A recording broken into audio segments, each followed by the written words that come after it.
Hi guys, this is Rajneesh Singh और हम लोग अपना जो ज्योग्राफी का सेक्शन है आगे ले चलेंगे। आराम से धीरे धीरे पढ़ ही रहे हैं, ज्योग्राफी में आराम से पढ़ेंगे। अभी आगे जो है अपना उत्तर भारत का मैदान हम लोग पढ़ेंगे। मैंने बोला था जब हम लोग भारत पढ़ रहे थे तो 3 भागों में डिवाइड करके भारत को हमको पढ़ना है। सबसे पहले पर्वतों को पढ़ लेना है, उसके बाद में मैदान को पढ़ लेना है, उसके बाद पठार को, और सारा जो है उत्तर भारत या पूरा भारत जो है लगभग भारत पूरा खत्म हो जाता है। अभी हम लोग क्या कर रहे हैं कि जीडी का जो आपको बैच नॉर्मली बोल रहे थे, तो जीडी में क्या है कि आज से जो जीडी के लिए मिलेगा, आज से आपको जीडी में हिंदी का जो है प्रैक्टिस सेट, हिंदी की एक क्लास आपको मिल ही रही है और हिंदी का आज से एक प्रैक्टिस सेट आपको मिलना शुरू हो जाएगा। हिंदी का जो है 25 क्वेश्चन का सेट, वो भी कैसा होगा, जो प्रीवियस ईयर पेपर हुआ है ना, पूरा प्रीवियस ईयर जो पेपर हुआ है, पूरा पुराना पेपर पूरा आपको मिलेगा। और प्रयास किया जाएगा कि ये जो सीरीज हो चलती रहे, कोई रुके नहीं बिल्कुल। अब इसमें जो है हिंदी मिल जाएगा और जीएस, ये जो चीज़ आपको शाम से मैम देंगी, चाहे जहाँ से भी निकालेंगे, हम लोग आराम से उसको सॉल्व करके आपको दे देंगे, क्योंकि कराने में कोई समस्या नहीं है। मेन समस्या होती है सॉल्विंग का, तो सॉल्विंग का ही थोड़ा इशू है, सॉल्व करवा के आराम से करवा देंगे। आज से लग जाएगा, वो भी क्लास आपको मिलेगी और बहुत अच्छे लेवल की मिलेगी। आप मिला लीजिएगा कहीं से भी, जितने भी लोग पढ़ा रहे होंगे, अगर किसी से कमज़ोर लगेगा जीडी में जितना हम लोग बता देंगे, शायद कोई बताएगा, मतलब देख लीजिएगा, आप लोग मिला लीजिएगा नोट्स से। अब इसे ज्योग्राफी में पढ़ा रहा हूँ, ज्योग्राफी आप लोग देखिए। हम लोग जब मैंने बोला था भारत हम लोग पढ़ रहे थे, तो भारत को हम लोगों ने मान लो एक नॉर्मल बनाया था। तो भारत को जब हम लोगों ने बनाया था, तो भारत को क्या किए थे कि भारत को हम लोगों ने बोला था कि हम 3 पार्ट में डिवाइड करके भारत को पढ़ने वाले हैं। भारत की जो भूआर्थिक संरचना पढ़ रहे थे, तो हम लोगों ने मान लो भारत को, मैंने बोला था कि भारत को हम लोग क्या करेंगे, 3 पार्ट में डिवाइड करके आराम से पढ़ लेंगे। ये समझने के लिए आपकी केवल बना दिया है। तो सबसे पहले इस मैदान को हम लोग, ये ऊपर के पूरे पहाड़ को जो हम लोग पढ़ लिए हैं, पर्वतों को पूरा पढ़ लिया इधर के। इसके बाद में अभी ये वाला सेक्शन बच रहा है, इसको हम लोग, मैंने बोला ये कि इसको हम लोग बाद में पढ़ने वाले हैं। अब बच रहा है ये मैदान, तो इधर से सबसे पहले इसको फिनिश किया, अब इसको फिनिश करेंगे, उसके बाद में ये आपका सेक्शन आ जाएगा। तो अब इसी मैप से हम लोग नॉर्मल ख़त्म करके इरेज करके दोबारा शुरू करते हैं। मैप को बनाएंगे और चीज़ों को समझेंगे, बार बार मैप बनाएंगे, कोई समस्या नहीं है। तो जब उत्तर भारत का आप लोग मैदान पढ़ रहे हैं, ये है उत्तर भारत का मैदान, अवस्थिति, निर्माण, विस्तार, विशेषता, वर्गीकरण, इतना चीज़ आप लोगों को उत्तर भारत के मैदान में जो है पढ़ना है। अवस्थिति पढ़ना है, निर्माण कब हुआ ये पढ़ना है। तो उत्तर भारत, मैंने आपको पहले ही बोला कि कैसे अवस्थिति क्या है, उत्तर भारत के मैदान की अवस्थिति क्या है, अभी दिखाए थे, फिर से बना दे रहे हैं। अगर आप लोग ऐसे एक भारत का मैप बनाते हैं, ठीक है,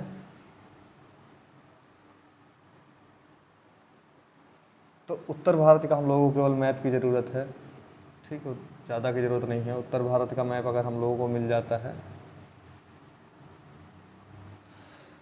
और ये थोड़ा नीचे जाएगा,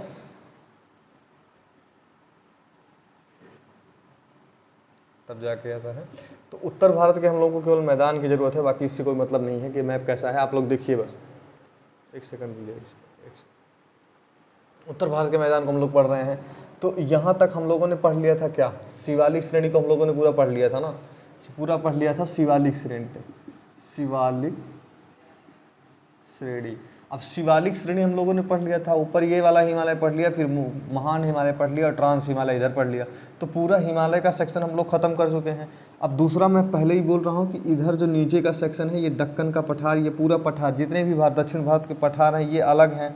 तो बचता क्या है, बचता जो इसके बीच में जो सेक्शन पूरा बच के आता है, यही है उत्तर भारत का मैदान, ठीक है। जो बीच में पूरा सेक्शन ये बच के आ रहा है, यही उत्तर भारत का मैदान है, ठीक है। तो अवस्थिति अगर आपसे कभी पूछ लेता है कि उत्तर भारत के मैदान की अवस्थिति क्या है, तो उत्तर भारत के मैदान की जो स्थिति है, तो ये कहते हैं उत्तर की महान पर्वत श्रृंखलाओं के दक्षिण में, इस जो पर्वत श्रृंखलाएं हैं इनसे ये दक्षिण नहीं पड़ रहा है, उत्तर की महान पर्वत श्रृंखलाओं के दक्षिण में, तथा जो है विंध्यन क्रम की जो ये विंध्याचल पर्वत, या लिख दीजिए दक्षिण के पठार के उत्तर, जो दक्षिण का पठार है इसके उत्तर, और उत्तर के जो है ये पर्वत श्रृंखलाएं हैं इनके पश्चिम, इनके दक्षिण मतलब इनके दक्षिण में और इसके उत्तर में जो मैदान पड़ता है उसे उत्तर भारत का मैदान कहते हैं, ठीक है। पहली सिचुएशन तो ये बन के आती है। दूसरी सिचुएशन क्या बन के आएगी, आपको ये बोल देना है सीधे सीधे कि शिवालिक श्रृंखला के दक्षिण में तथा विंध्याचल श्रृंखला के ऊपर जो अवसंरचना बन के आ रही है, ये पूरा क्या है, उत्तर भारत का मैदान है। उत्तर भारत के मैदान की अवस्थिति आप लोग, हमें लगता है समझ चुके कि उत्तर भारत के मैदान की अवस्थिति है। दूसरा चीज़, इसका निर्माण कैसे हुआ, मैंने आपको बोला था टेथिस भूसन्नति हुई थी, बहुत पहले हम लोग पढ़ चुके हैं कि ये क्या था, पेंजिया था, पैंथालासा था, फिर जाके गोंडवाना लैंड से टकराया, आपका गोंडवाना लैंड की भूमि टकराई, उसके बाद में क्या हुआ, हिमालय का निर्माण हुआ। तो जब हिमालय का निर्माण हुआ, तो हिमालय का जब इस क्षेत्र में निर्माण हो गया, इस क्षेत्र की भूमि को आप देख ही रहे हैं, पठारी भूमि है, ठीक है। पहले ही बोला कि ये क्षेत्र जो है ये बाद में आया है, यही क्षेत्र तो बाद में, देखिए ये क्षेत्र तो बाद में आया है, ठीक है, यही पूरा, और इस क्षेत्र का तो हम लोग इस क्षेत्र ने आके निर्माण किया है। मैंने बोला जब ये प्लेट आई, यही वाली प्लेट आपकी आ रही थी, दक्षिण भारत की जो ये प्लेट है ऐसे बन के आती त्रिभुजाकार, यही प्लेट आके टकराई थी। उसके बाद में क्या हुआ था, हिमालय पर्वत का निर्माण हुआ। अब हिमालय पर्वत का निर्माण हो गया और ये प्लेट इस प्लेट के नीचे घुस गई, तो यहाँ बीच में एक बहुत गड्ढा हो गया, 1000 मीटर तक की खाई बनी, 1000 मीटर तक की। तो यहाँ से और यहाँ से नदियाँ, अब जैसे जिधर ढलान होगा, जिधर बहुत ज़्यादा ढलान होगा वहीं तो पानी इकट्ठा होगा, तो यहाँ से नदियाँ आना शुरू हुई, नदियाँ यहाँ से बहना शुरू हुई, यहाँ से बहना शुरू हुई, उसके बाद में बीच में इधर छोड़ दिया, नदियाँ कुछ इधर से बहना शुरू हुई, तो नदियों ने बहते हुए इनमें पानी अपना जो छोड़ना शुरू किया। अब सोचिए, बात को समझिए, यहाँ से आपको बहुत कुछ मिलेगा कि नदियाँ यहाँ आना शुरू हुई, ठीक। अब नदियाँ जब इसमें बहना शुरू हुई, तो मैंने अभी बोला कि ये जो हिमालय पठार श्रृंखला है, हिमालय की जो पूरी श्रृंखला है, हिमालय की श्रृंखला कैसी है, मोड़दार पर्वत है, ठीक है। मैंने बोला था कि हिमालय जो है टेथिस सागर के ऊपर उठने की वजह से इसका निर्माण हुआ, उसके मलबे से। तो अगर ये मलबा है, यानी बालू रेत का वो मलबा था, यही जब क्या हुआ, जमा हुआ, जमा होने के बाद एक धीरे धीरे क्या हुआ, जमता चला गया, उसके बाद जब ठोस अवस्था ले लिया। अभी भी हम लोग देखते हैं कि यहाँ हिमालय श्रृंखला में क्या होता है, इतना ज़्यादा होता है भू श्रृंखला। कभी देखते हैं कि केदारनाथ गए हैं, वहाँ पे पूरी चोटी कट के गिर गई। उत्तराखंड में पता लग रहा है पूरा घर के घर ढह जा रहे हैं। क्यों ढह जाते हैं, क्योंकि ये परतदार हैं। परतदार मतलब ऐसे बालू समझ लीजिए, उतना ठोस नहीं है, बालू के हिसाब से ये केवल रुक गई हैं, बहुत पुरानी संरचना है, तो बालू जैसा तो नहीं है, लेकिन समस्या वही है सेम। तो यहाँ क्या होता है, बहुत ज़्यादा अवसादन होता है। अवसादन का मतलब समझ रहे हैं, मिट्टी कटना छटना लगातार जारी रहता है। तो अब सोचिए, यहाँ से सोचना है, हल्का दिमाग लगाना है कि अगर नदियाँ यहाँ से निकलेंगी और यहाँ बहुत ज़्यादा कटाव है, तो नदियाँ क्या अपने साथ मलबा लेके नहीं आएंगी। जब आप लोग नॉर्मल नहर देखते हैं, नहर में कितना मलबा आता है, नहर में जो गाँव के नहर होते हैं उसमें इतनी बालू आ जाती है। तो ये तो बड़ी बड़ी नदियाँ हैं, वो भी सीधा निकल रही हैं, कहाँ से, पर्वतों से निकल रही हैं। वो भी ऐसे पर्वत, दक्षिण भारत के पर्वत नहीं है। दक्षिण भारत के पर्वत जो है वो ऐसे, इनकी आकृति बिल्कुल ऐसी नहीं है, उनकी आकृति पत्थरों टाइप की है। वहाँ बेसिन जो होता है ठोस मिलेगा, लेकिन हमारे उत्तर भारत की जो नदियां हैं, इनका बेसिन जो मिलता है दलदली टाइप का बेसिन मिलता है। क्यों मिलता है, क्योंकि ये मलबा अपने साथ लेके आती हैं। अब वो जो मलबा लेके नदी आती हैं, तो ये अवस्थिति ये आगे की बात है, लेकिन यही समझिए कि अगर ये लोग मलबा लेके आएंगी, बड़े बड़े चट्टाने लेके आएंगी, तो क्या होगा, अवस्थिति क्या बनेगी। तो जब ये मलबा लेके यहाँ से चलती हैं नदियाँ ऊपर से, तो जब मलबा लेके यहाँ से चलती हैं, तो जब नदियाँ पहुँचेंगी यहाँ, तो ढलान बहुत ज़्यादा है। यहाँ समझ लीजिए हिमालय से निकल रही हैं, तो यहाँ बहुत ज़्यादा ढलान है और लेके आ रही हैं। लेकिन जब एक समय ऐसा आएगा कि ये लोग मैदान में पहुँचेंगे, ठीक है, और जो इनका स्लोप होगा सीधे सीधे मंद होता चला जाएगा, यानी इनमें बहाव जो होगा पानी का बहुत स्लो हो जाएगा। तो इसमें क्या होगा, जो बड़े बड़े पत्थर होते हैं यहीं रुकना स्टार्ट हो जाते हैं। अब बहुत ज़्यादा भारी भारी पत्थर नहीं लेके चल पाएंगे। अभी आप लोग अपने नहर के एक छोटा सा पत्थर फेंकिए, वो भी अंदर चला जाएगा, क्योंकि उतना बहाव नहीं है। लेकिन अगर यही आप जाके उत्तराखंड के क्षेत्र में बड़े बड़े वो फेंक देंगे ना, तो वो भी बहा लाएगा। हिमाचल प्रदेश से फेंकेंगे तो वहाँ की नदियाँ पूरा बहा ले जाएंगी, समझ लीजिए इतना ज़्यादा वहाँ बहाव है। तो नदियों को क्या है, ऊंचाई बहुत है, झरने टाइप की श्रृंखला बिल्कुल बनाती हुई चलती हैं, बहुत भयंकर बहाव है।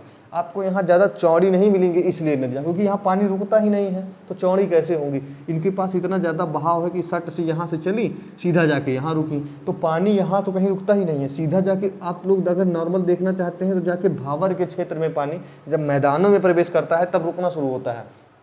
जब यहाँ क्या करते हैं, अपने बड़े बड़े जो पत्थर होते हैं ना, सबसे पहले आदमी क्या करेगा, सबसे पहले अपना सबसे बड़ा भार छोड़ेगा, तो पत्थर को छोड़ देते हैं। उसके बाद में आगे इनका तलछट आगे बढ़ना शुरू होता है, आगे तलछट बहते बहते बहते बहते जाता है और जमा होने लगता है। तो क्या होता है, इन्हीं मिट्टी के दबाव से क्या होता है, जमाव से इसका मैदान का निर्माण हो गया। इन्हीं नदियों द्वारा जो मिट्टी लाई गई उन्हीं से। अब क्या सोचेंगे आप लोग कि कैसे नॉर्मल सिचुएशन, अगर आप लोग हल्का सा भी दिमाग लगाएंगे तो ये चीज़ अवस्थिति आप लोग पकड़ लेंगे। अगर आप लोग कहीं भी देखिए बरसात होती है गांव में ना, तो ऐसी सिचुएशन जहां बहुत ज़्यादा पानी इकट्ठा होता होगा, तो बाद में देखिए जब वहां से पानी सूख जाता है तो देखते हैं उस पर लेयर दिखने लगती है मिट्टी की। अगर आप लोग वहाँ जाते हैं तो कहते हैं ये कचरा है, इसमें संभाल के चलो, नहीं बिछल के गिर जाओगे, सरक जाओगे। क्यों होता है ऐसी स्थिति, क्योंकि वो नॉर्मल मिट्टी जो बरसात की मिट्टी गांव में हो रही है, हल्का फुल्का बह के जहाँ जा रही है, जहाँ पे ज़्यादा पानी इकट्ठा हो सकता है, जहाँ की भूमि उच्च नहीं है, तो वहाँ जाके इकट्ठा होती है, तो क्या होता है, एक क्या होता है, एक दलदल का निर्माण हो जाता है। तो सेम सिचुएशन ये भी है, ये पूरा आके दलदल का ही निर्माण करती हैं। यहाँ से पूरा मिट्टी ये लेके आती हैं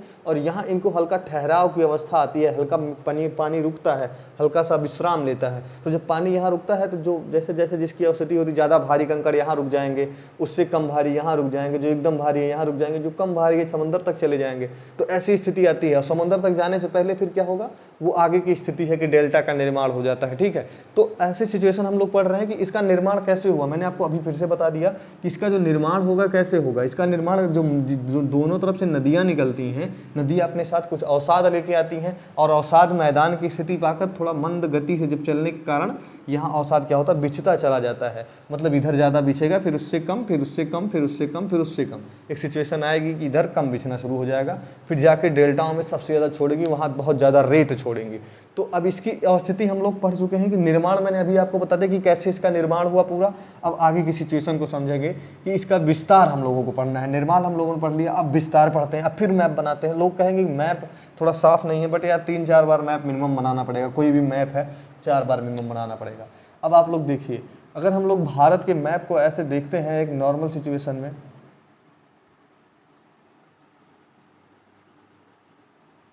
उत्तर भारत के मैदान से हम लोग को मतलब है, ज़्यादा कुछ मतलब है नहीं, तो ज़्यादा आप लोग, बहुत ज़्यादा गंदा बन गया यार।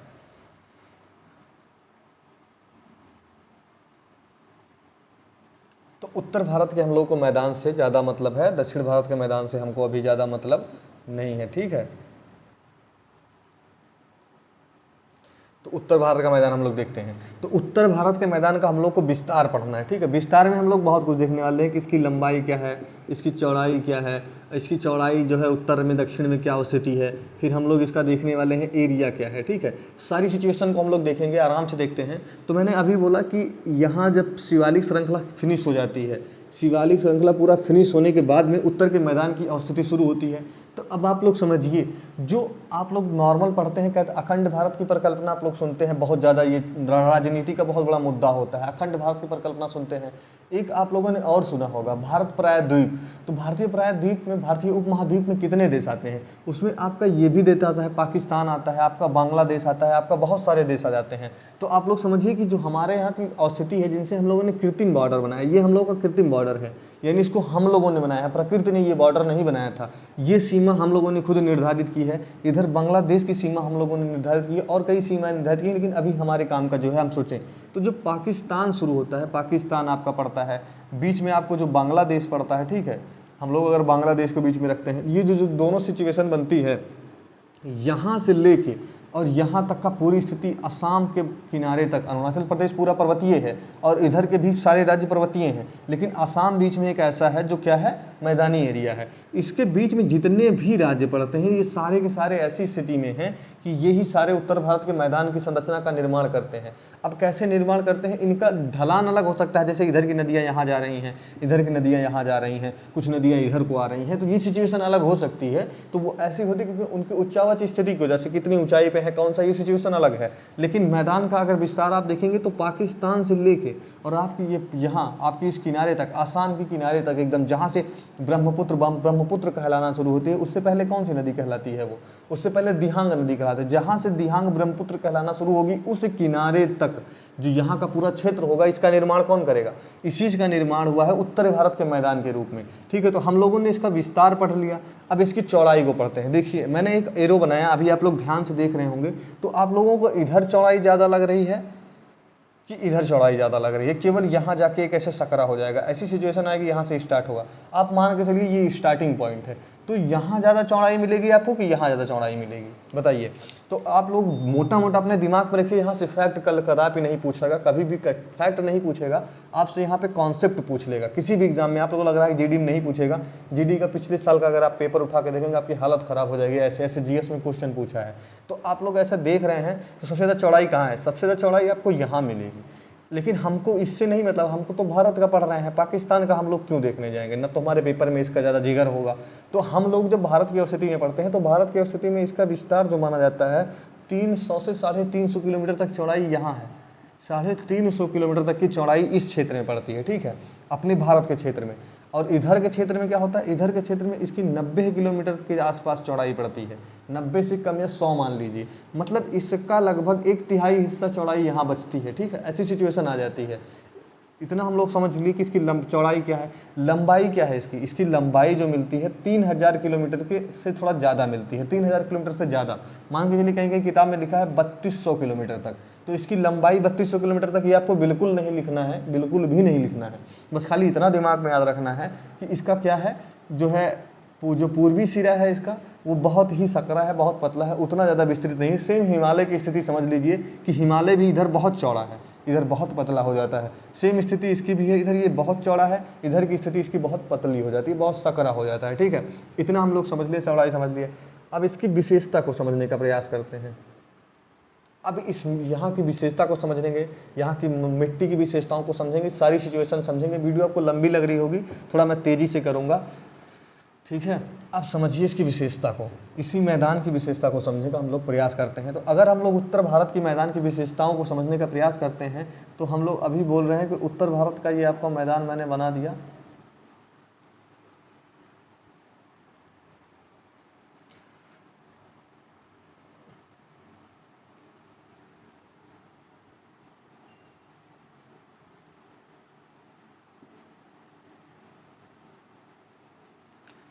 ये रहा आपका उत्तर भारत का मैदान। आप लोग समझने के लिए केवल चौथी बार ये बना दिए, फिर से यही चीज़ सेम को। अब आप वो समझिए, इधर से हमको कोई मतलब नहीं है, ठीक है। अब सिचुएशन जो नॉर्मल हमको समझना है, यहाँ से समझना है इसकी विशेषता क्या क्या हो सकती है।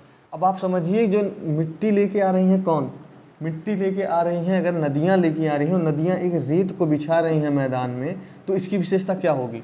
ये मिट्टी इतनी ज़्यादा उपजाऊ है कि यहाँ आप लोग समझ लीजिए कि बहुत ज़्यादा उपजाऊपन है। ये बहुत ज़्यादा जनसंख्या के खाने पीने, रोजगार, हर एक चीज़ के लिए इम्पॉर्टेंट है। आप लोग समझिए कि भारत की ज़्यादातर संख्या का विस्तार इसी क्षेत्र में मिल जाएगा। ये जो द्वाब दिख रहा है ना, ये इसी क्षेत्र में आपको भारत की जब सबसे ज़्यादा जनसंख्याओं का भरमार मिलेगा यहाँ। तो सबसे पहली विशेषता क्या है, ये बहुत ही उपजाऊ क्षेत्र है, ठीक है। आर्थिक रूप से बहुत ही संपन्न क्षेत्र मिलेगा। भले ही यहाँ इंडस्ट्रीज नहीं है, लेकिन ऐसा नहीं है कि यहाँ आर्थिक रूप से इसको संपन्न ही माना जाएगा, आर्थिक रूप से बहुत संपन्न है, ठीक है। पहली विशेषता इसकी ये है। दूसरी विशेषता क्या है, अब आर्थिक रूप से संपन्न है, बहुत ही उपजाऊ है, तो यहाँ क्या है, यहाँ सबसे पहली चीज़ ये है कि ये जनसंख्या का जमावड़ा बहुत ज़्यादा है। यहाँ बहुत ज़्यादा सघन बस्तियाँ रहती हैं। इसीलिए आप लोग देखते हैं कि उत्तर प्रदेश है, सबसे ज़्यादा भारत में जनसंख्या रखता है उत्तर प्रदेश। उत्तर प्रदेश यहीं पड़ता है, उसके बगल में बिहार पड़ता है, उसके बगल में बंगाल पड़ता है। जैसे जैसे आप जाते हैं, इधर आपको दिल्ली बीच में मिल जाता है, इधर आपको हरियाणा मिल जाता है, इधर आपको पंजाब मिल जाता है, इधर आपको राजस्थान मिल जाता है। तो इससे आपको एक चीज़ और पता चली कि विस्तार जब आप लोग पढ़ रहे थे तो किस किस राज्य में विस्तार है, यहीं से खाली समझ लीजिए आप लोग। तो सबसे पहले आप लोग समझ लिख लीजिए, इसका राजस्थान में विस्तार है, ये आप लोग नोट कर लीजिए। राजस्थान के बाद में इसका जो होता है पंजाब में विस्तार है, पंजाब के बाद में इसका विस्तार हरियाणा में है, हरियाणा के बाद आप लोग दिल्ली वैसे लिखा जाता है, बट दिल्ली को हरियाणा पंजाब के मध्य में ही रखा जाता है, ठीक है। उसके बाद में आपका उत्तर प्रदेश में इसका विस्तार है। उत्तराखंड तो पूरा मैदानी है, तो उत्तराखंड तो पूरा पहाड़ है, तो उत्तराखंड तो पढ़ना ही नहीं है।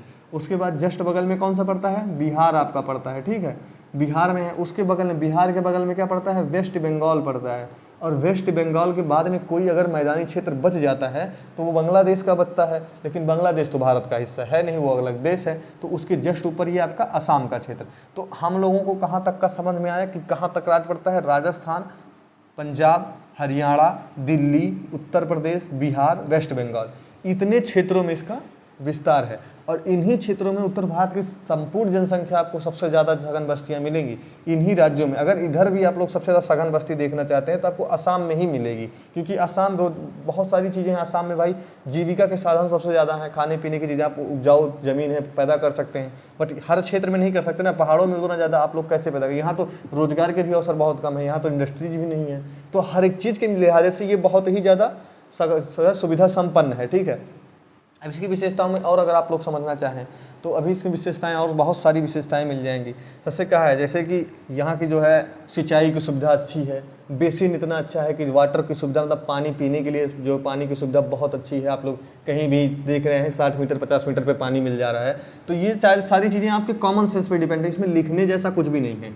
यहाँ इसकी विशेषता खत्म हो जाती है, ठीक है। अब हम लोग इसका क्लासिफिकेशन पढ़ेंगे, वर्गीकरण करेंगे, ठीक है, वर्गीकरण करेंगे।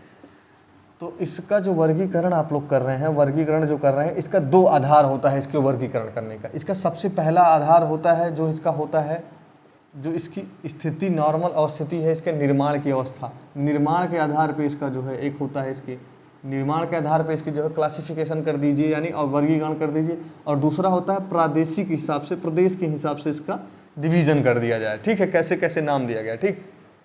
उसके बाद में आप लोग नॉर्मल बता देंगे। अब अगर हम फिर से बनाते हैं मैप को, और मैप को फिर से समझेंगे, दोबारा मैप को मैं बना रहा हूँ, ठीक है।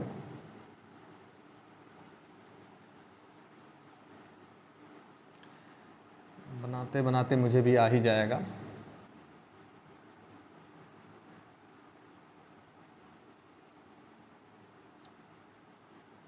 अगर हम लोग इतना समझ जाएं तो कोई समस्या नहीं है। ये हमसे दक्षिण भारत से कोई हमें मतलब ही नहीं है और ना तो इससे कोई मतलब है, ठीक है। अब हम लोग शुरू करते हैं अपना मामला।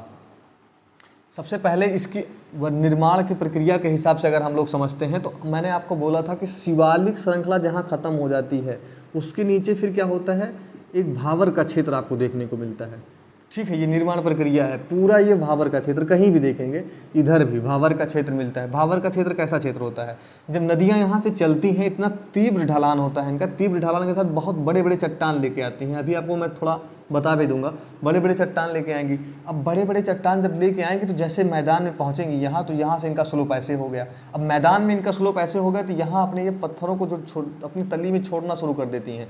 लेकिन पत्थर इतने बड़े हैं, अभी भी ढलान उतना कम नहीं है, तो क्या होता है नदियाँ क्या करते हैं, यहाँ पत्थर को छोड़ देती हैं, ठीक है। पत्थर को छोड़ने के साथ ही नदियाँ इनके अंदर अंदर आराम से बहना शुरू कर देती हैं। इतना बहाव ज़्यादा है, पानी बहुत ज़्यादा रहता नहीं है, पानी खाली चलना रहता है, यहाँ रुकता नहीं है पानी, तो पानी इसके नीचे नीचे चलता रहता है। तो ये सिचुएशन आती है भावर की। अभी आपको और बताते हैं, इसकी सिचुएशन एक ऐसी आती है कि जब पत्थर खत्म होने लगता है तो पत्थर जब श्रेणी जो खत्म हो जाती है उसके आगे क्या होता है, तराई का क्षेत्र बनता है, ठीक है। तो पत्थर पहले बिछेगा, उससे आगे जब नदियाँ पहुँचेंगी तो ये तराई का क्षेत्र बन जाएगा पत्थर बिछने के बाद में। तो तराई में नदियाँ दोबारा दिखाई देंगी। अभी सारी सिचुएशन दोबारा बताऊँगा मैं आराम से। उसके बाद में जो होगा आपको मैदान दिखना शुरू होगा, यानी यहाँ भावर का क्षेत्र दिखेगा, उसके बाद में भाबर का देख लिया आप लोग, तराई देख लिया, इसके बाद में आपको खादर का क्षेत्र दिखेगा और बांगर का क्षेत्र दिखेगा। आपको पूरी सिचुएशन में बताने वाला हूँ, सारी चीज़ें बताने वाले हैं कि ये मैं क्या बात कर रहा हूँ। तो अगर आप लोग भारत के मैप को देख रहे हैं तो इसकी सिचुएशन आपको तीस्ता नदी तक मिलेगी, उसके आगे थोड़ा कम मिलता है। तीस्ता नदी तक ऐसी सिचुएशन मिलती है कि तीस्ता नदी जहाँ तक गंगा का बेसिन है आपको ऐसे भावर की श्रृंखलाएं मिलेंगी। भावर कैसा होता है, आप लोग कभी उत्तराखंड का मैप, उत्तराखंड उठाइए, उत्तराखंड का एक इमेज ढूंढिए, तो उत्तराखंड में लोग जाते हैं तो बड़े बड़े पत्थर पे बैठ के नदियों के बीच में फोटो खिंचा लेते हैं। वो नदियों के बीच में पत्थर पड़े हैं, उसके बीच में से नदियाँ अंदर बह रही हैं, और या तो नदियाँ कहीं किनारे से बह भी रही हैं तो आपको लगेगा ये तो कोई बड़ा नाला है, लेकिन ऐसा नहीं हो, बहाव इतना ज़्यादा है ना, वहाँ पानी इकट्ठा होता नहीं, रुकता ही नहीं है। तो क्या होता है, एक सिचुएशन आती है, नदियाँ अपने मार्ग में बहुत ज़्यादा बड़े बड़े पत्थर रखती हैं, तो पत्थरों का घनत्व तो ज़्यादा नहीं होता, जो अपने बीच में सकरा सकरा रास्ता छूटेगा, जैसे 2 पत्थर छूटेगा तो बीच में इतना रास्ता है, तो इसमें से पानी आराम से नीचे नीचे निकल जाता है, उसको कोई समस्या नहीं होती। फिर एक सिचुएशन आता है कि वो क्या पहुँचता है, यहाँ से आगे पहुँचता है तो एक तराई की संरचना बनती है। तराई की संरचना क्यों बनती है, बड़े बड़े पत्थर यहाँ छूट जाते हैं, छोटे छोटे जो पत्थर होते हैं उनसे छोटे, या जहाँ से समझ लीजिए छोटे पत्थर बिछने के बाद में यहाँ क्या होता है कि बड़े बड़े बालू, मतलब बालू के कण बन जाते हैं, और यहाँ नदियाँ एकदम से निकलती हैं। तो नदियाँ अपना मार्ग यहाँ बहुत ज़्यादा भटक चुकी होती हैं, एक कोई अस्थिति धार नहीं मिलती कि नहीं ये केवल गंगा की धारा है, तो कई धाराओं में टूट के मिलती हैं। तो यहाँ बहुत ज़्यादा दलदलीय भूमि मिलती है, ठीक है। इस क्षेत्र की पट्टी को, मतलब ये 10 किलोमीटर की पट्टी मान लीजिए और ये 10 किलोमीटर चौड़ाई की पट्टी मान लीजिए, और यहाँ से समझ लीजिए पूरा तीस्ता नदी तक ऐसी सिचुएशन मिलेगी। पत्थर मिलेंगे, पत्थर के जस्ट नीचे दलदली क्षेत्र मिलेगी। जैसे आप अगर आप उत्तर प्रदेश में रहते हैं तो उत्तर प्रदेश में आप लोग लखीमपुर खीरी उरी का क्षेत्र पूरा देखते चले जाइए, ये पूरा एक क्षेत्र तराई का क्षेत्र है। लखीमपुर खीरी के जस्ट ऊपर वाली प्लेट भावर की क्षेत्र है, जिसमें आपका अगर और ऊपर देखते हैं तो उसी में आपका उत्तराखंड का सिचुएशन पूरा देखने को मिलेगा।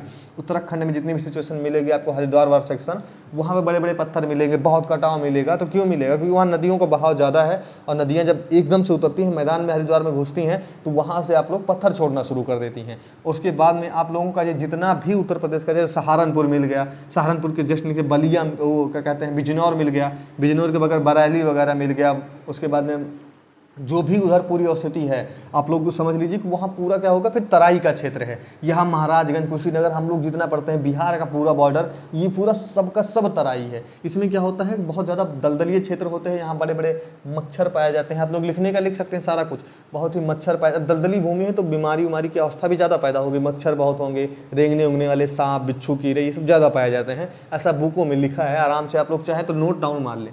तो हम लोग क्या पढ़े कि सबसे पहले क्या मिलेगा, सबसे पहले मिलेगा भाबर का क्षेत्र। अगर उत्तर से हम लोग जो है, उत्तर से अगर दक्षिण की तरफ बढ़ेंगे तो सबसे पहले भाबर मिलेगा, फिर आपको तराई मिलेगी।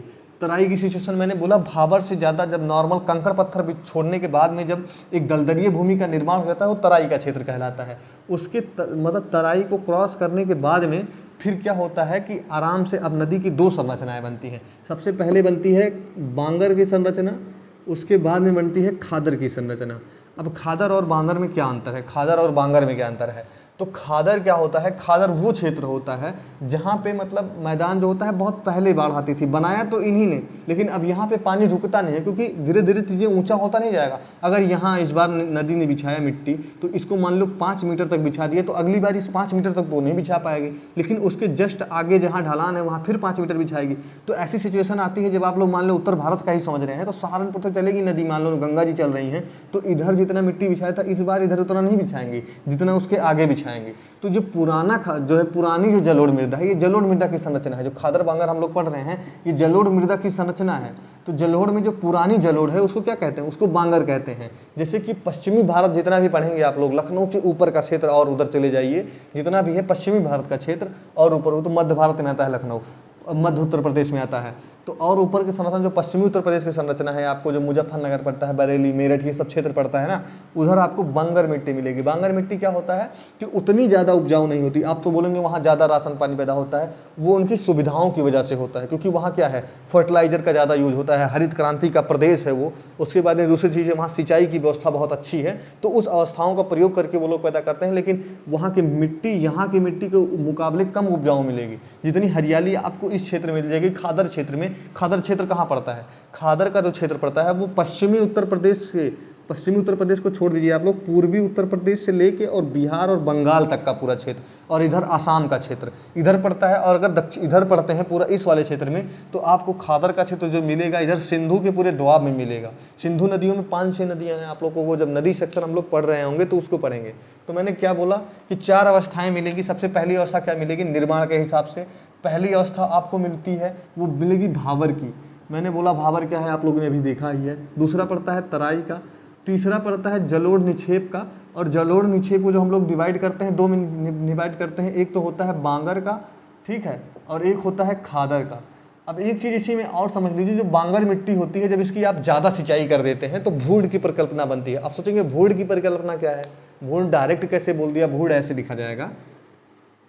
आप लोग सोचेंगे ये डायरेक्ट भूड की परिकल्पना कैसे कर दे रहे हैं, तो भूड क्या है ये, भूड कुछ भी नहीं होता। भूड समस्या ऐसे समझिए आप लोग कि समझ लीजिए आप अपने घर पे ही देख लीजिए, कहीं पे हल्का जहाँ टीली टाइप की मिट्टी रखिए, जहाँ टीला होता है, ठीक है, हल्का सा टीला बना दीजिए, या जहाँ हल्का सा भी उच्च मिट्टी है, जहाँ बरसात जब होती है तो वहाँ से बार बार कटाव हो रहा है। तो जब अगर बार बार किसी मिट्टी भी बार बार कटाव हो रहा है, तो आप लोग वहाँ की मिट्टी में और जहाँ वो कट के मिट्टी जाके इकट्ठा होती है वहाँ की मिट्टी में, दोनों में हाथ लगा के देखेंगे तो जहाँ मिट्टी इकट्ठा हो रही है वहाँ रेतीली मिट्टी मिलेगी, मुलायम मिट्टी मिलेगी। लेकिन जहाँ से मिट्टी कट के आई है उस क्षेत्र में जब हाथ लगाएंगे तो वहाँ कंकरीली, पथरीली और उसका नम त्वचा जो होती है कट जाती है। बात को ऐसे समझ लीजिए कि जैसे मैं ये ब्लैक बोर्ड है, ब्लैक बोर्ड को मैं बार बार रगड़ूं तो इसकी जो मुलायम सतह है अगर हट जाए तो ऐसी सिचुएशन आएगी, वुड की सिचुएशन कहलाएगी वो। ऐसे मिट्टी में होता है कि अगर आप मृदा को बार बार ज़्यादा सिंचाई कर रहे हैं, ज़्यादा इसका क्या कर रहे हैं, ज़्यादा से ज़्यादा इसकी क्या कर रहे हैं, जुताई करके बहुत भयंकर तरीके से इसके क्या कर रहे हैं आप लोग, इसमें नॉर्मली सिंचाई ज़्यादा कर दे रहे हैं। तो सिंचाई ज़्यादा करते हैं तो ऊपर की जो नॉर्मल त्वचा होती है बह के कहीं ढलान वाले क्षेत्रों में, जब बरसात के क्षेत्रों में चली गई, यानी अपर्दन की परिस्थिति बन जाती है। ये अपर्दन के कारण ये मिट्टी यहाँ से हट गई, तो ऐसी सिचुएशन आएगी कि ये मिट्टी का जो है उसमें भूड की परिकल्पना बन जाएगी, एक बंजर मिट्टी टाइप की सफ़ेद सफ़ेद प्लेट दिखने लगेगी। तो उस सिचुएशन को क्या कहते हैं, भावर का क्षेत्र, उस सिचुएशन को भूड का क्षेत्र कहते हैं, ठीक है। अब इसमें निर्माण की परिकल्पना हम लोगों ने पूरा पढ़ लिया कि खादर क्या है, ये नवीन जलोढ़ है जहाँ हर साल बाढ़ आ जाता है, मट्टी बिछ जाती है, ये नदी द्रोणी होती है जहाँ ज़्यादा बाढ़ आता है, जैसे पश्चिमी पूर्वी उत्तर प्रदेश जो है पूरा। उसके बाद बिहार में हम लोगों ने पढ़ा है, बिहार में ज़्यादा बाढ़ आती है, बंगाल में ज़्यादा बाढ़, जहाँ ज़्यादा बाढ़ आती है वहाँ आपको खादर मिट्टी मिलेगी, जिस क्षेत्र में कम बाढ़ आती है उस क्षेत्र में आपको बांगर मिलेगी। अब हम लोग प्रादेशिक रूप से इसका विस्तार आराम से पढ़ लेते हैं, उसके बाद में ये सेक्शन हमारा पूरा फिनिश हो जाएगा। थोड़ा लंबा आपको लग रहा होगा बट आपके बहुत काम का है, समझ लीजिए इतने काम का है, इससे आपको पूरे उत्तर भारत का कॉन्सेप्ट मिल जाएगा दिमाग में। और ये सिचुएशन पूरा असम तक मिलता है। अब जो चलने जा रहा है ये बहुत ही इंपॉर्टेंट है, थोड़ा ध्यान से पढ़िएगा इसको।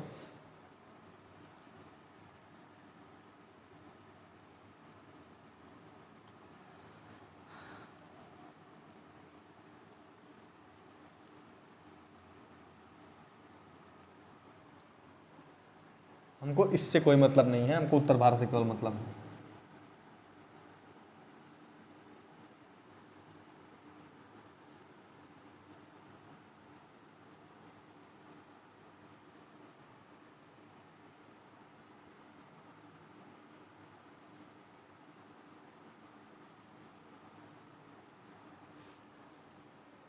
अगर हम लोग नॉर्मल भारत के मैप को ऐसे समझने का प्रयास करते हैं, बहुत इंपॉर्टेंट है जो भी चलने जा रहा है, आप लोग समझ लीजिए बहुत ज़्यादा इंपॉर्टेंट है आपके लिए।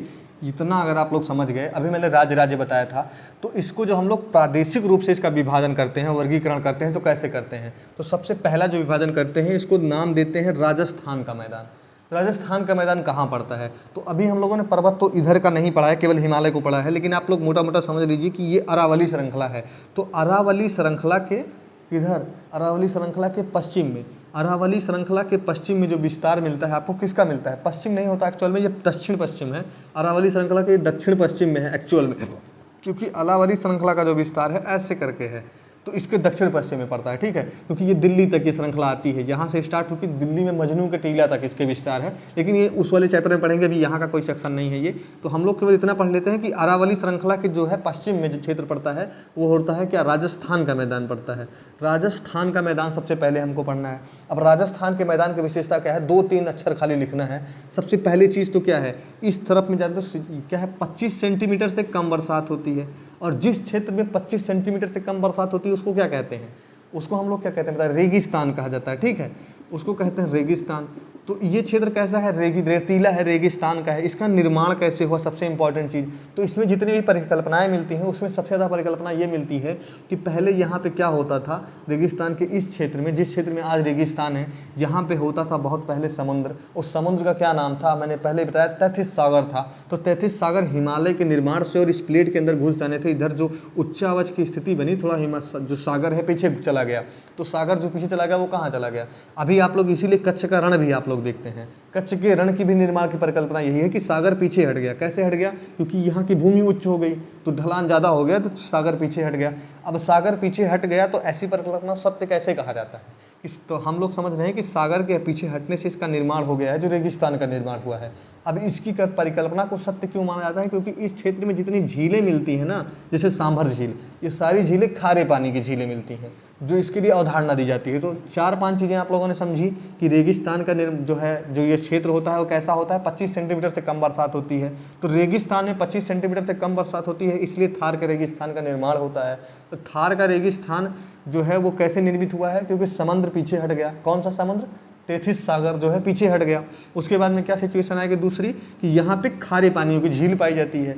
अब एक सिचुएशन आप लोग और लिख लीजिए कि ऐसा पूछा जाता है क्वेश्चन कि सबसे ज़्यादा सघन बस्ती वाला जो है रेगिस्तान कौन सा है? तो वो थार का रेगिस्तान है, ठीक है। थार का रेगिस्तान दुनिया का एकमात्र रेगिस्तान है जो इतना सघन बसा है। इतना ज़्यादा सघन कोई बस्ती नहीं बसती, क्योंकि वहाँ कुछ रहता नहीं है, ना खाने का, ना पीने का, ना जल के उतने संसाधन है ज़्यादा, तो चीज़ें ऐसी हैं। अब हम लोग सबसे पहले पढ़ लिया रेगिस्तान का मैदान, इतने में आपको रेगिस्तान का मैदान समझ में आ गया।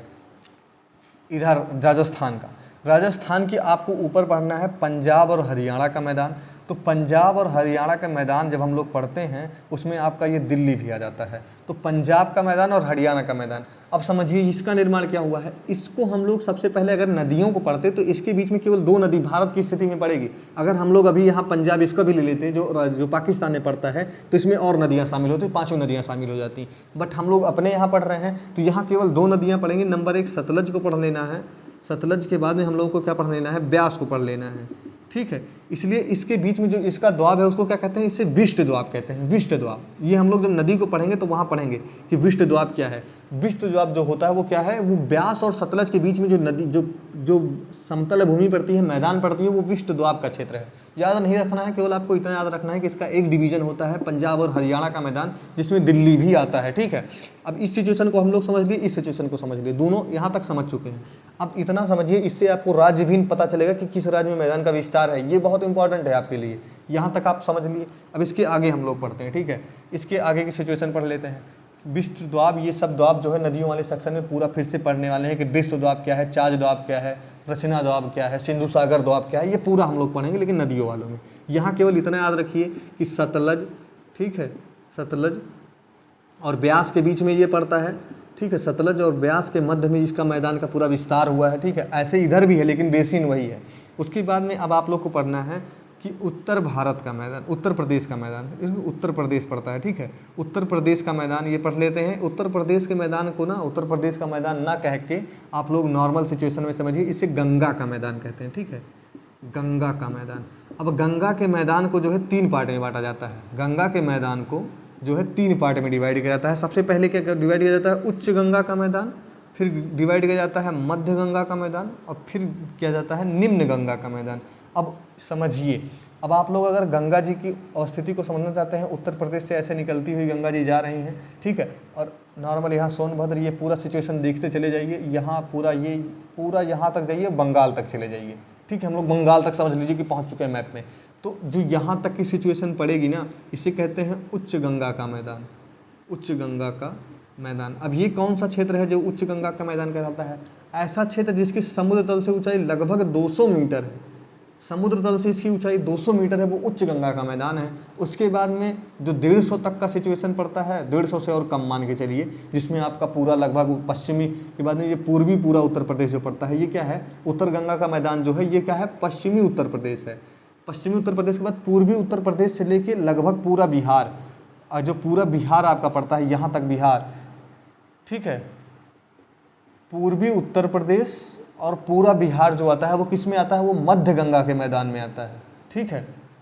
मध्य गंगा का मैदान जो होता है उसकी जो है 75 सेंटीमीटर से ज़्यादा, और क्या होता है 150 से कम, 75 से ज़्यादा और 150 से कम इसकी क्या है, समुद्र तल से ऊंचाई है, इसलिए ये क्या है, मध्य गंगा का मैदान है। यहाँ बाढ़ आता है, इस क्षेत्र में बाढ़ बिल्कुल भी नहीं आता, ठीक है, मतलब आता है लेकिन कभी कदार से 100 साल में आ गया, 70 साल में कभी एक आध बार पानी ज़्यादा हो गया, लेकिन यहाँ पे लगभग हर साल आपको बिहार में और पूर्वी उत्तर प्रदेश में देखने को मिलता है बाढ़ की सिचुएशन। तो ये पूर्वी उत्तर प्रदेश ये हो गया। अब एक होता है मध्य गंगा का मैदान, के बाद में आता है क्या कहते हैं, निम्न गंगा का मैदान। तो निम्न गंगा का मैदान जो है वेस्ट बंगाल में पूरा फैला हुआ है, पश्चिम बंगाल में, क्योंकि यहाँ जो होता है समुद्र तल से ऊंचाई 25 सेंटीमीटर तक लास्ट में रह जाती है, 25 मीटर तक, सेंटीमीटर नहीं 25 मीटर तक, सॉरी 25 मीटर तक रह जाता है। तो ऐसे सिचुएशन को क्या कहते हैं, इस सिचुएशन जो है ये निम्न गंगा का मैदान है। यहाँ पे बहुत ज़्यादा पानी का जो होता है बहाव होता है, ये होता है, बहुत ज़्यादा वहाँ अपर्दन की सिचुएशन भी बनती है। तो हम लोगों ने यहाँ तक पढ़ लिया। अब उसके बाद में एक मात्र बच जाएगा असम का मैदान। अगर आप लोग यहाँ तक समझ गए असम का मैदान, तो इतने में क्या होता है, पूरा जो है इसका प्रादेशिक विभाजन हो जाता है। प्रादेशिक विभाजन ने हम लोग कितने राज्य का फिर से प्रयोग किया, आप लोग समझिए। सबसे पहले हम लोगों ने क्या पढ़ा, सबसे पहले हम लोगों ने पढ़ा कि ये पड़ता है राजस्थान में। दूसरे पे हम लोगों ने पढ़ा जो होता है ये पड़ता है पंजाब में, और कहाँ पड़ता है, हरियाणा में, ठीक है, पंजाब में, हरियाणा में, और जो होता है दूसरा दिल्ली में, ठीक है। उसके बाद में तीसरे पे हम लोगों ने कहाँ पढ़ा कि उत्तर प्रदेश में पड़ेगा, बिहार में पड़ेगा, और कहाँ पड़ेगा, वेस्ट बंगाल में पड़ेगा, WB, ठीक है। और चौथे पे हम लोगों ने पढ़ लिया केवल असम का मैदान। और हमारा जो है उत्तर भारत का मैदान यहाँ खत्म हो जाता है। लगभग 30-40 मिनट की वीडियो बनी होगी, मैंने देखा नहीं अभी कितने मिनट का बना है, बट आप लोग समझ लीजिए, अगर यहाँ कुछ भी याद नहीं करना है, सब कॉन्सेप्चुअल है कि किधर से कितना चौड़ाई है, कितनी लंबाई है, निर्माण कैसे हुआ है, अवस्थाओं को समझिए, आपके दिमाग में सेट होगा, सारा सेट हो जाएगा। बाकी सही में बता रहे हैं, अगर आप लोग थोड़ा भी अच्छा लगता है तो प्लीज़ चैनल को लाइक ज़रूर कर दिया करिए, शेयर कर दीजिए, और हो सके तो ज़्यादा ज़्यादा सब्सक्राइब करवाइए। जितने भी लोग हैं, अगर एक एक लोग को शेयर करोगे तो थोड़ा बहुत सब्सक्राइबर हमको मिलेंगे, आप लोगों का बहुत हेल्प हो जाएगा मेरा। प्लीज़ थोड़ा सा हेल्प कर दीजिए। बाकी धन्यवाद, चैनल को देखते रहिए। स्टडी विद वैभव में आप सभी का बहुत बहुत स्वागत है। ऐसे नॉर्मल सिचुएशन इसको पढ़ लिए हैं, अब इसके बाद फिर फैक्चुअल सेक्शन आएगा। अगर इसको छोड़ के मैं डायरेक्ट फैक्ट पे चला जाता ना तो बहुत समस्या होती है, मैं खुद मुझे अच्छा नहीं लगेगा। अदरवाइज मुझे भी पता है कि एग्जाम में अगर मैं चाहूँ तो नॉर्मल मुझे व्यूज़ केवल बढ़ाना है ना, तो मैं ऐसी ऐसी चीज़ें पढ़ा के नॉर्मल उड़ता चला जाऊँ कि ये दर्रे हैं, उसके बाद में चोटियाँ हैं, ये पठार हैं, ये पर्वत हैं, ये पोर्ट हैं, यहाँ पे ये एयरपोर्ट है, यहाँ पे ये है। तो ऐसी चीज़ें नहीं, मिसलेनियस केवल नहीं पढ़ाना है, थोड़ा सा बेस भी बताना बहुत ज़रूरी हो जाता है। आप लोग इसको देखिएगा, अगर अच्छा लगेगा तो लाइक करिएगा, शेयर करिएगा, और हो सके तो सब्सक्राइब जरूर करिएगा। बाकी धन्यवाद।